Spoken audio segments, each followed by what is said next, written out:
The air clung heavy with the smell of bleach and stale sweat as the echo of footsteps rang down the long, empty hallway of Brookstone State Penitentiary.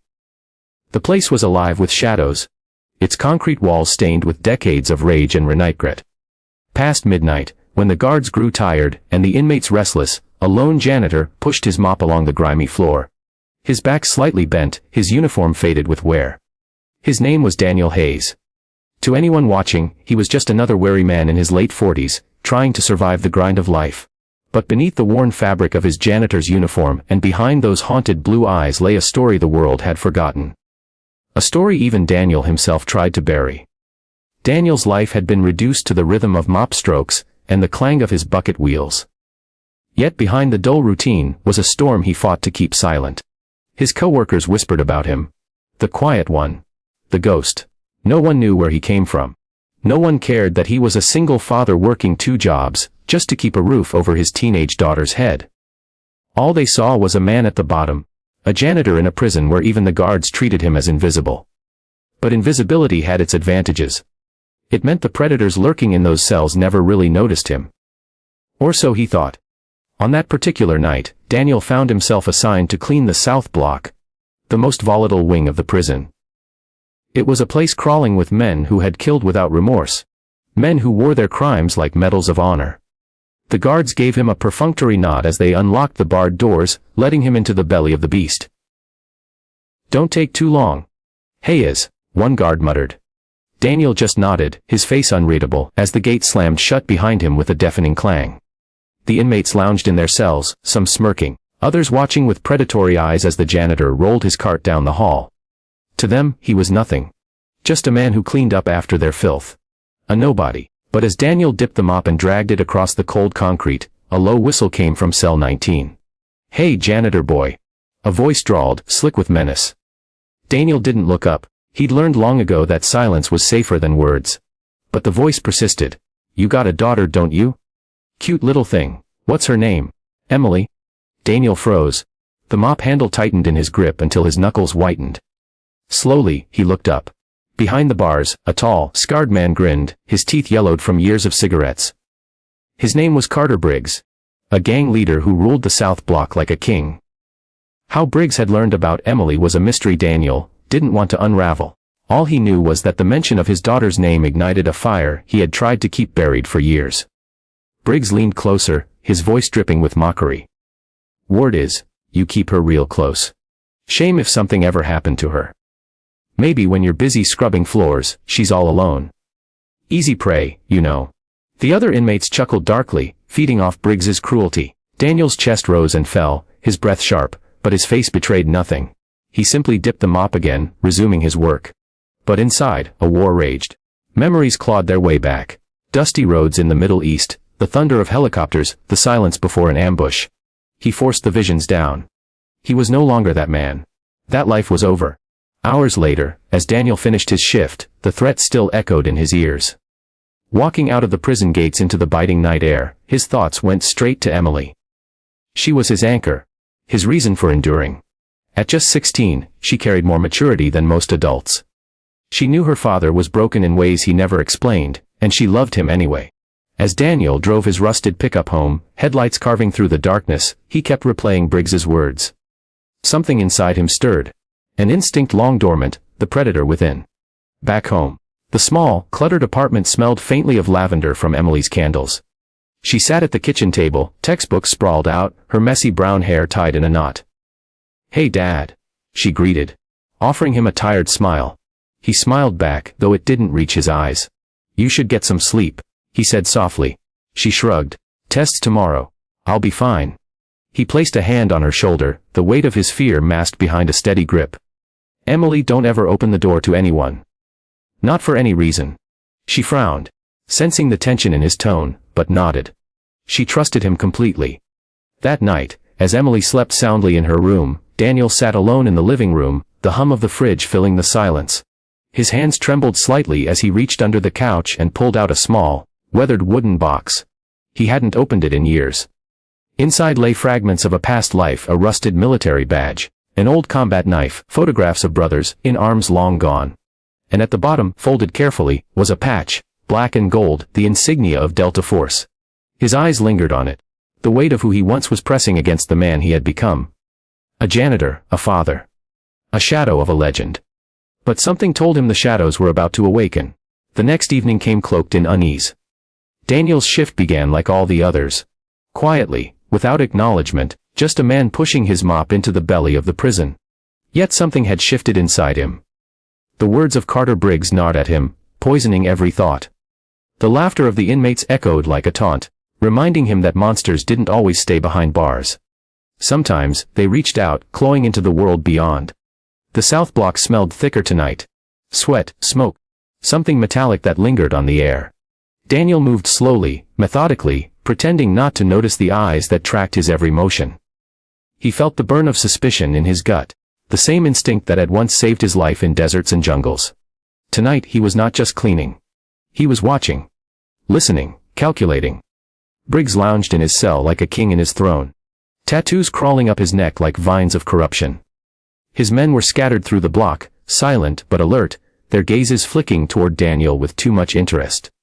One of them, a wary inmate with a scar split across his eyebrow, muttered something under his breath as Daniel passed, sparking muffled laughter. It was a performance, a signal. And Daniel understood perfectly they weren't done with him. The clang of the steel gate locking behind him felt heavier tonight, as if sealing his fate. Daniel mopped in steady strokes, his ears tuned to every sound. When the lights flickered, just once, then again, he knew it was intentional. The guards on this wing had been bribed before. And now, with the corridor momentarily swallowed in dimness, the game began.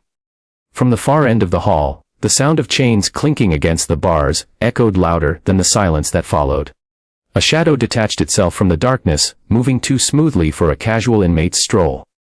Daniel tightened his grip on the mop handle. His heartbeat slowed instead of quickened, his body slipping into a rhythm that had lain dormant for years. He turned, calm but alert, as three figures stepped into the flickering light. Briggs's men. Their eyes gleamed with the hunger of wolves circling prey. "Evening, Janitor?" the scarred one said, his grin jagged and cruel. "Boss says you've been ignoring him. That's disrespectful." Daniel didn't respond. He dipped the mop back into the bucket, wringing it out with deliberate calm. Silence was his shield, his weapon. But silence could also provoke. The second man, taller, with arms corded in muscle and prison tattoos, stepped forward. "You think you can just walk past, like you're better than us? Nah.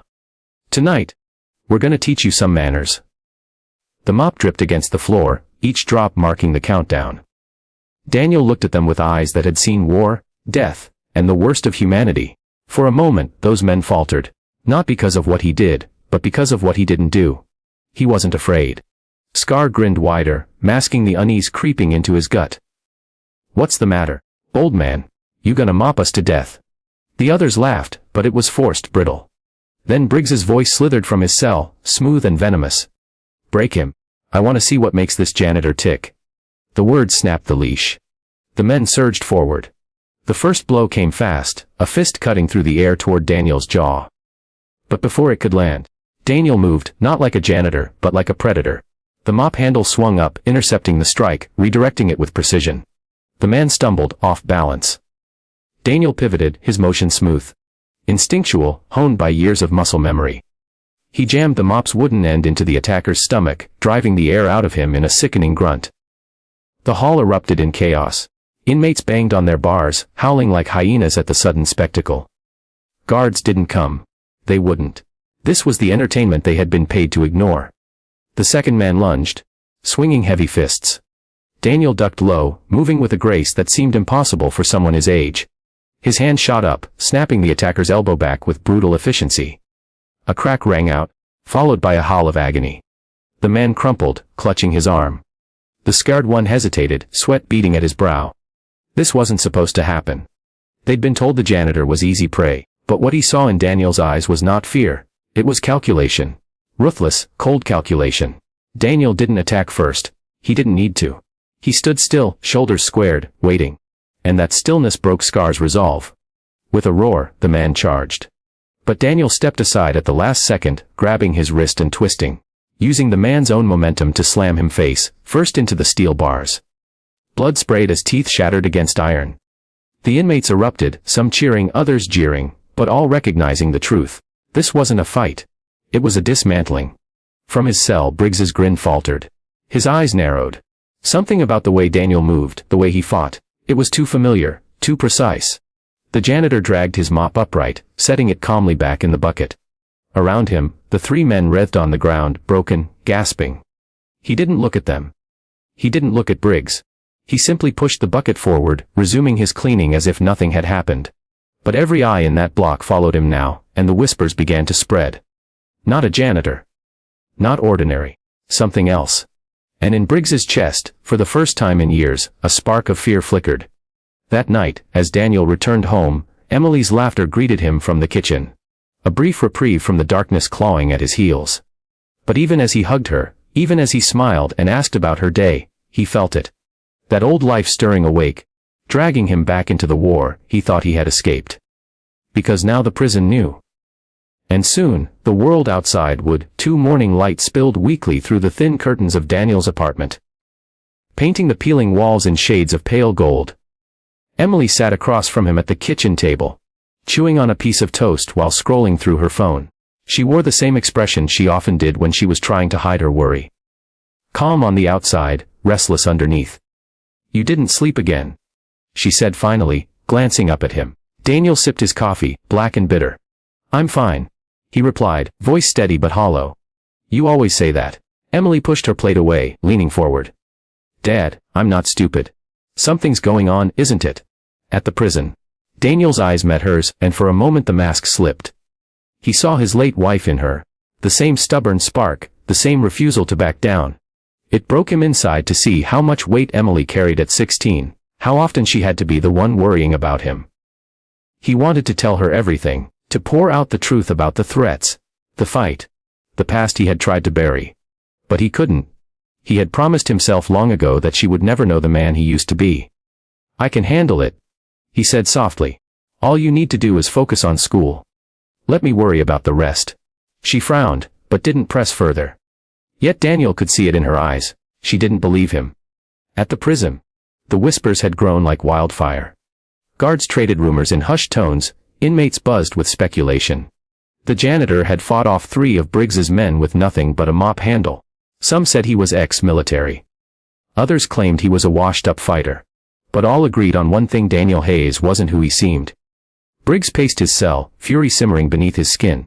His pride had been wounded, and in prison, pride was survival. He couldn't let this stand. Find out who he is. He ordered his men through coded messages passed at meal times and exercise yards. Nobody moves like that unless they've done it before. Nobody. That night, when Daniel entered the South Block again, the air was different. The usual jeers and insults were gone, replaced by silence. Every inmate watched him with a new kind of attention. Some with respect, others with fear, and many with the predatory gleam of curiosity. He felt it pressing in on him. The weight of exposure. He pushed his mop down the hall, but his mind was far from the task. He could sense Briggs studying him from the corner of his eye, piecing together fragments, hunting for cracks in his armor. "Delta," Briggs murmured at last, the word slicing through the silence. "That's what you are, isn't it?" "Special Forces." "Delta Force." Daniel froze. The mop dripped onto the floor. He didn't turn, didn't flinch, but his blood ran cold. Briggs's grin spread, sharp and triumphant. "I knew it. The way you move, the way you break bones like you're turning pages in a book. You're not a janitor. You're a ghost." The inmates erupted with noise. Howls, chants, shouts. The revelation, true or not, spread like gasoline catching fire. Delta Force, a name spoken with awe, with fear. Daniel forced himself to keep moving, pushing the mop as though the words meant nothing. But inside, a storm raged. He hadn't heard that name in years. He hadn't allowed himself to. That night at home, the storm followed him. Emily was already asleep, her bedroom door closed, the glow of her desk lamp slipping through the crack at the bottom. Daniel sat in the living room, staring at the wooden box again. His fingers brushed over the patch inside. The insignia of Delta Force. Once, it had been a symbol of pride, of brotherhood. Now it was a reminder of everything he had lost. Memories surged unbidden, the dust, choked air of foreign soil, the shouts of men moving as one. The sharp crack of gunfire splitting the night. Missions no one would ever know about, sacrifices erased from history. He remembered holding his best friend's hand as life bled out of him, whispering promises Daniel had never been able to keep. He remembered coming home to a world that had no place for men like him. And now, here he was. A janitor in a prison. A single father. A man trying to live quietly. But Briggs had pulled at a thread, and the whole fabric was unraveling.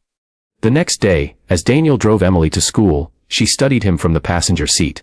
"You're different," she said softly. "Like you're waiting for something to happen." Daniel gripped the wheel tighter. "Just tired, Em. That's all." She didn't answer, but the silence between them was heavy. At the prison, the tension reached a breaking point. Briggs's men moved differently now. Less reckless, more calculating. They weren't just looking to hurt Daniel anymore. They wanted to test him, to push him, to see just how deep the legend ran. And Briggs, behind his cold eyes, was already thinking bigger. A man like Daniel could be useful. If he could be broken. That evening, as Daniel stepped into the corridor, he saw it, the look in their eyes. Not just hatred, not just suspicion. Ambition. They had discovered who he was, or at least enough of it, and now they wanted to claim it. And for the first time in years, Daniel realized something terrifying. The war wasn't behind him anymore. It had found him again. The rain fell hard against the windshield of Daniel's truck as he drove to work that night. Each drop hammering a rhythm that mirrored the weight pressing on his chest. His fingers gripped the steering wheel tightly, the leather worn and frayed beneath his touch. He should have walked away, quit the job, found something else. But he couldn't. He needed the paycheck, and more than that, he needed the cover. A janitor was invisible. And invisible was safe, for him, for Emily. But things had changed. The shadows of his past weren't shadows anymore. They had taken form in the eyes of Carter Briggs and his men. And Daniel knew it was only a matter of time before the storm broke. When he stepped into the prison that night, the air was thick with anticipation. The guards barely looked at him now. As if they too had heard the rumors, and were unsure what to make of the quiet janitor, who had dismantled 3 inmates like a professional fighter. The gate slammed shut behind him with a metallic finality that seemed louder than usual. The south block was a hive of restless energy. Inmates paced their cells, whispering through bars. Eyes following him like predators watching prey. Or perhaps a rival predator entering their territory. Daniel kept his face blank, his body calm, but every nerve was tuned sharp, alert. Briggs sat on the edge of his cot, his posture regal, his grin sly. "Evening, Ghost," he called, the word slicing through the murmurs of the block. The nickname stuck instantly, Jost. The inmates repeated it, testing the sound, savoring it. Some shouted it in mockery, others in reverence. Daniel didn't respond. He dipped his mop and began cleaning, stroke by steady stroke, as if the taunts were nothing more than background noise. But Briggs wasn't content with silence. "You think hiding behind that mop makes you small? Makes you safe?" Briggs leaned forward, his voice dropping into something darker. "Men like you can't stay buried. The world has a way of digging up legends. And when it does, you better pray the ones doing the digging are merciful." Daniel ignored him, but his pulse thudded harder. The fight last week had been contained, but he knew Briggs wasn't done. He could feel it, the tightening coil, the plan being wound. The test came swiftly. As Daniel pushed his cart past cell 23, the door to the utility closet swung open. He hadn't left it unlocked. His gut dropped a second before a figure lunged out. A sharpened shank flashed in the dim light. Instinct roared awake.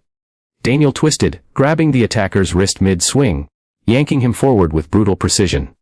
The man crashed into the wall, the blade clattering to the ground. Another rushed him from behind. Daniel ducked, pivoted, and drove his elbow into the man's ribs, hearing the crack of cartilage. In an instant, 3 more surrounded him, their makeshift weapons gleaming. The block exploded with noise.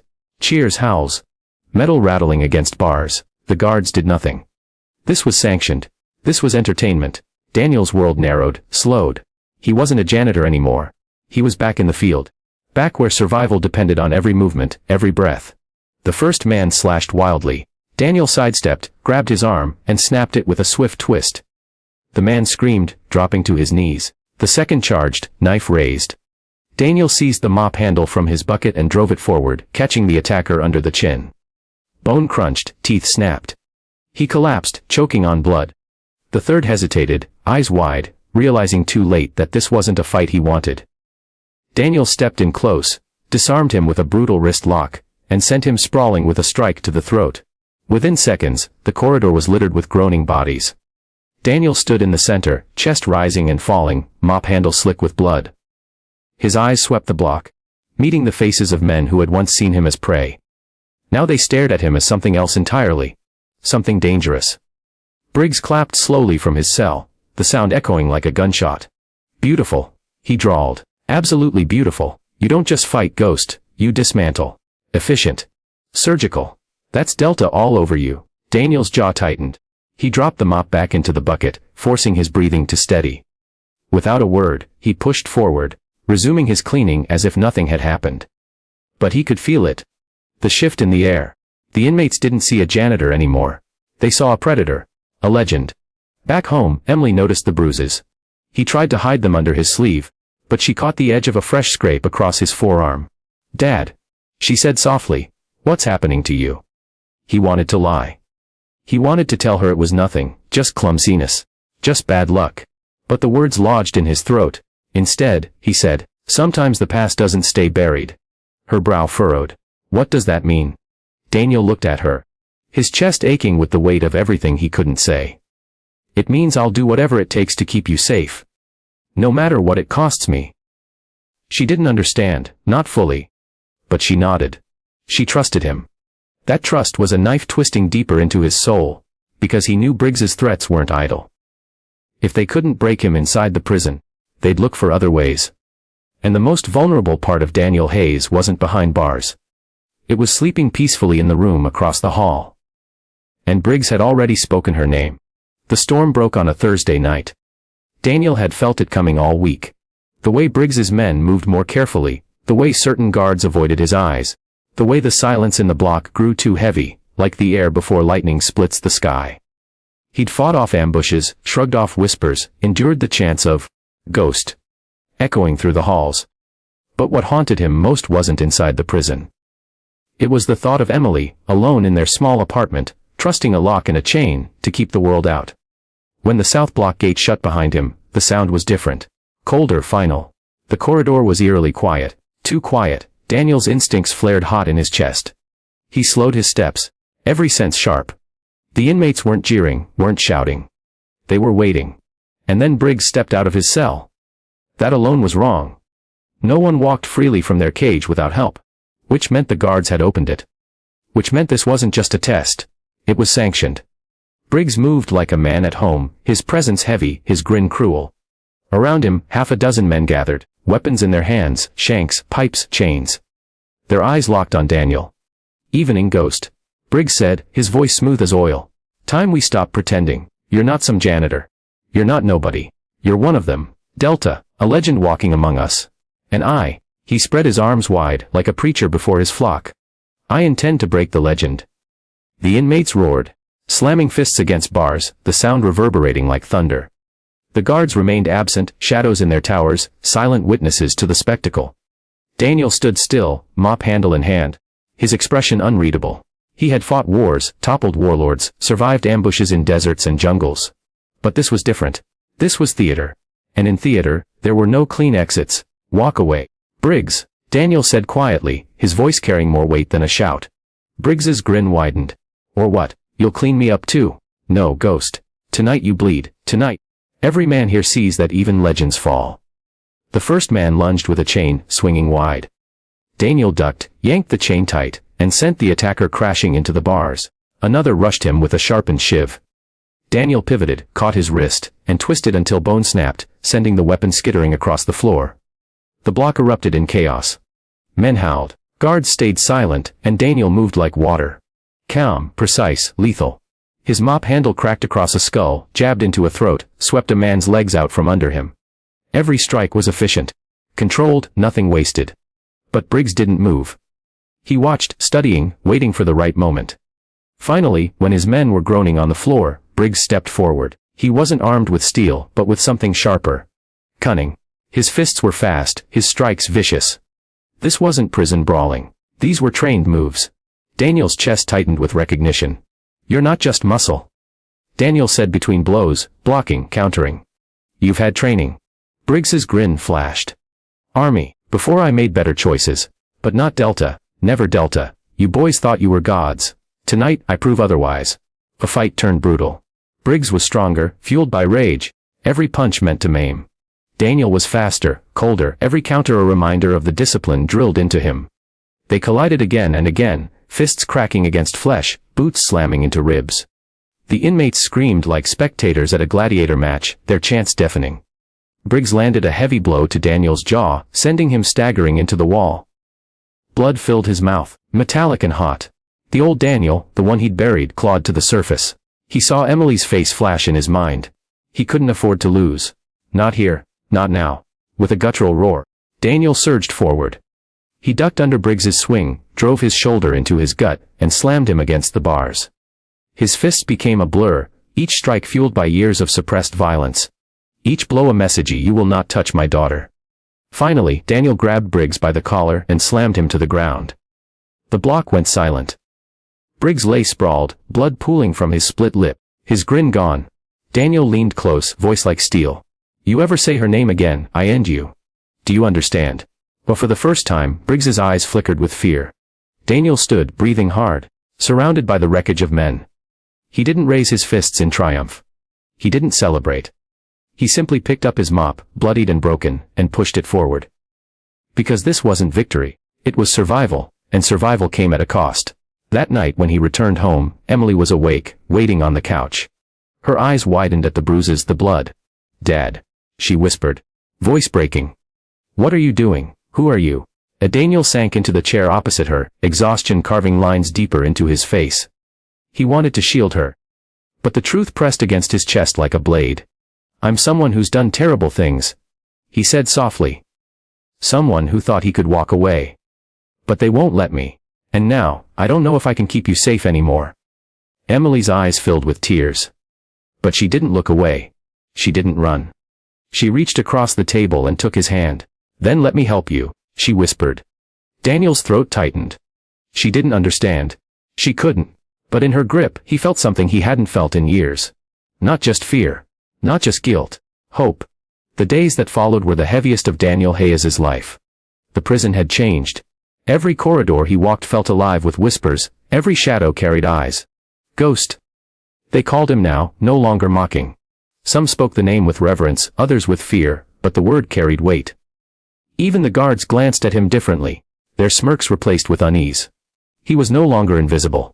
And for a man like Daniel, visibility was a curse. At home, Emily saw the toll. His hands trembled when he thought she wasn't looking. His shoulders hunched with a weight he couldn't set down. The bruises multiplied, each one a silent confession. But what broke her most wasn't his wounds. It was the way he looked at her. Like she was the only light left in a world of darkness. And he was terrified of losing it. One night as rain lashed against their apartment windows, Daniel sat across from her at the table.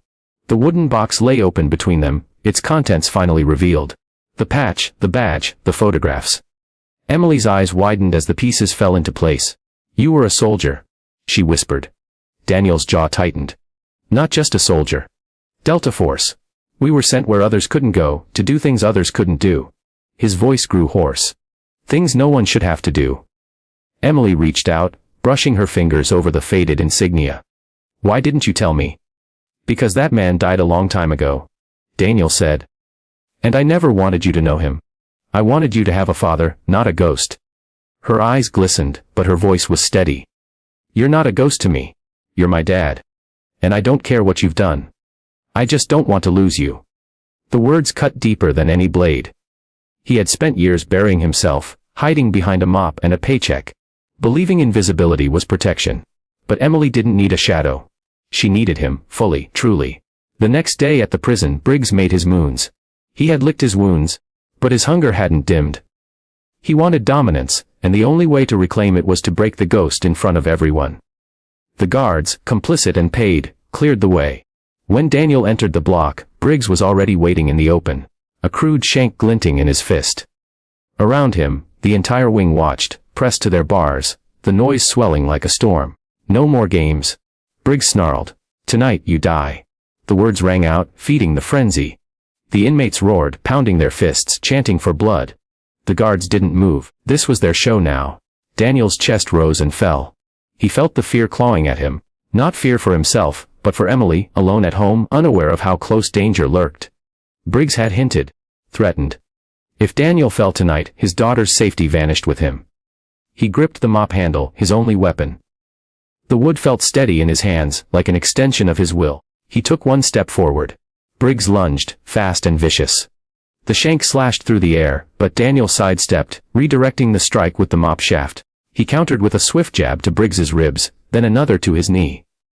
Briggs staggered but came back harder, swinging wildly, desperation in every strike. The block thundered with noise, but Daniel tuned it out. His world narrowed to movement, breath, instinct. Each dodge, each strike, was the rhythm of a man who had survived too many battles to count. But Briggs was relentless, rage fueling his body beyond reason. Finally, Briggs overextended, his blade slicing empty air. Daniel seized the moment. He twisted the mop handle, knocking the weapon from Briggs's hand, then drove him backward against the bars. With brutal precision, he disarmed him, wrenched his arm behind his back, and pressed the mop's jagged edge against his throat. The block fell silent. Daniel's voice was low, steady, every syllable a promise. You think strength is fear. You think power is cruelty. But real power is restraint. Real power is knowing you could end a man, and choosing not to. Briggs trembled beneath his grip, the predator undone. Slowly, Daniel released him. Briggs collapsed to the ground, gasping, broken not by violence, but by mercy. The inmates watched, stunned. The ghost had won, not by killing, but by proving he didn't have to. In a world built on brutality, that restraint was more terrifying than any shank. That night, Daniel went home to Emily. She was waiting, as always, worry etched into her young face. But this time, when he walked through the door, he didn't hide the truth. He pulled her into his arms, holding her tightly, his voice breaking. It's over, he whispered. They know what I am. And they'll never stop testing me. But I don't care anymore. Because I've realized something: I can't be invisible. Not if it means losing you. Emily clung to him, her tears soaking his shirt. Then don't be invisible. Be you. Whoever that is, just stay with me. For the first time in years, Daniel allowed himself to breathe. The ghost wasn't gone, he never would be. But maybe, just maybe, he didn't have to be a ghost forever. The war inside him was far from finished. The shadows of his past would always chase him. But as he held his daughter in the flickering light of their small apartment, Daniel Hayes knew this truth: he wasn't just a janitor. He wasn't just a soldier. He was a father. And for her, he would keep fighting.